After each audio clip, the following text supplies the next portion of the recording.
So I now want to turn to paragraph 23 of my statement of position.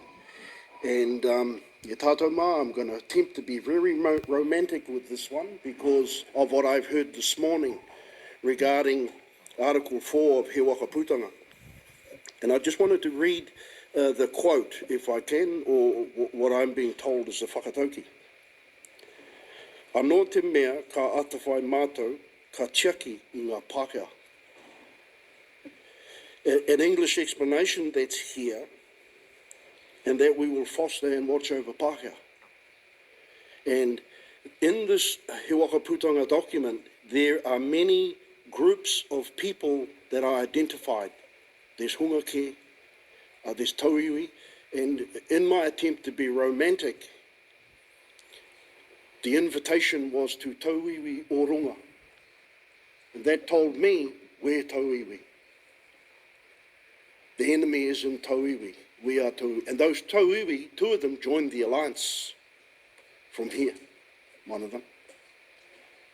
So I'm going to put for perspective, say, I am in Tainui, I'm from Ngāpuhi, I'm tauiwi, in accordance with the dialect of He Waka Putanga.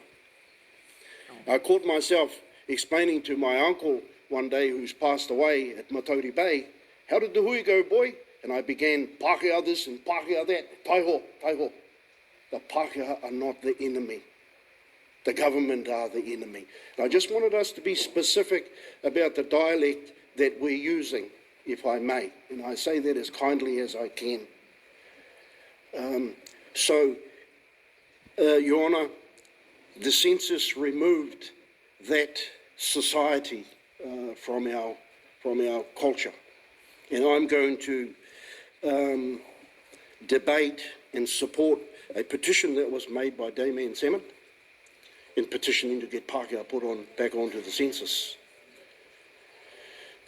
And it could be, there was a comment made online in looking for some sanity around why officials decided to remove, it wasn't politicians from my research, they removed Pakeha from the census.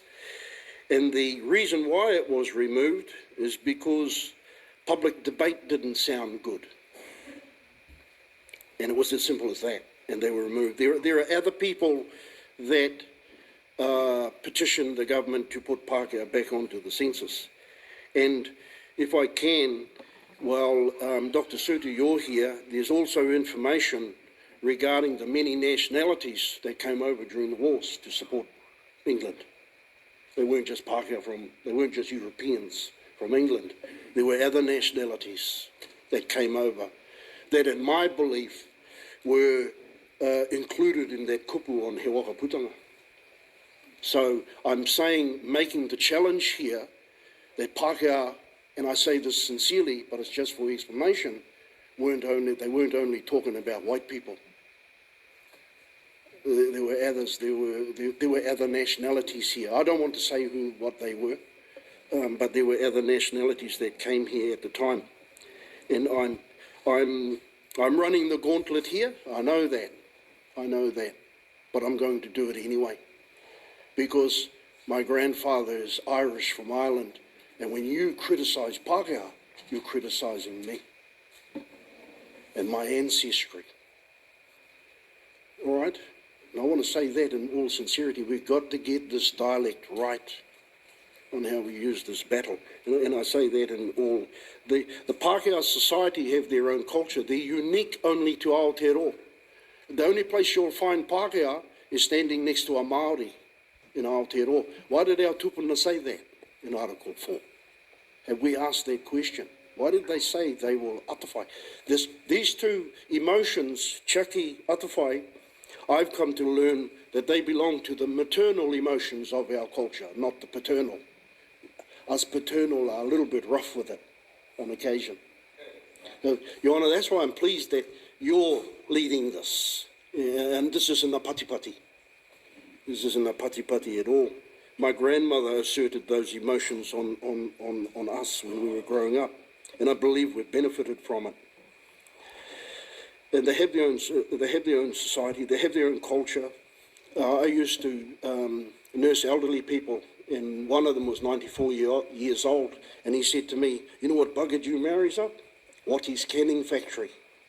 My father brought a tractor just so the Maoris in the valley at Takahui could borrow the tractor to plough the gardens and grow food for the communities. There was a genuine relationship with Pakeha and tangata whenua. Doug Graham, as negotiations minister at the time, we've all seen that. He put it in bold letters on the front page of the New Zealand Herald. Pakeha were told that there's two laws in this country. I challenge us to seek the dialect of the document, e tātou mā. I challenge us to do that sincerely. And I challenge us to do that so that our next generations will stop using the kupu Pakeha in a derogatory way. Because it's not, in my opinion. The source of that document of 1835, I'm going to claim is where you'll find the dialect of that document. The dialect of He Wakaputanga is now being attacked. It's now being attacked. And we need to defend it, if I can.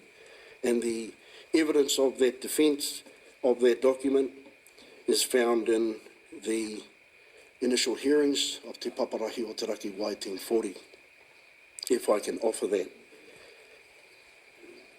In terms of this constitution, it's my opinion, and I draw a conflict from the statement of position of the Crown, where it's explained, and my uncle mentioned it, that constitution gives some sort of power.